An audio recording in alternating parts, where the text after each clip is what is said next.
Hi, my name is Dominic, and welcome to Mermaid Chart. Today I'm going to be giving you a brief overview of all the features within our editor and how to use them.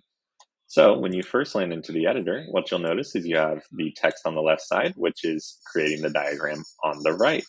This syntax is very easy to pick up, so check the description below for a video on how to make a flowchart, or check out our documentation by clicking here. If you don't want to write syntax, we do have a visual editor, so you can unlock it by clicking our toolbar here. You can add nodes and add subgraphs, as well as connect nodes between each other and add more. You'll also be able to change the shape and the colors just by clicking here. If you want to start with a fresh sample diagram, open up the sample diagrams. We have one for each of the diagram types that we support with Mermaid. If you want to add specific shapes, you can use the visual editor like I just showed you, or you can easily just click the plus sign on our code snippets to add it directly into your syntax. So I added a diamond. You can see that it appeared here.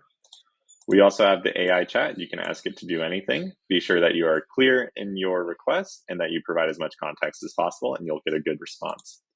We also have a timeline that tracks all of the version history of your diagram so that you can revert at any time. We also have themes here, so you can change the colors of all of your nodes very quickly.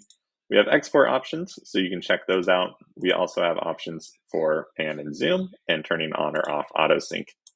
Lastly, if you would like to share your diagram and collaborate live with teammates or colleagues, go ahead and click the share button. You can open it up so that anyone can edit, anyone can view, or only you can edit and view. And then you can just share this link with your friends and start collaborating live. I hope this was helpful. If you have more questions, go ahead and comment below, reach out to us at any time, or check out our documentation. Thank you.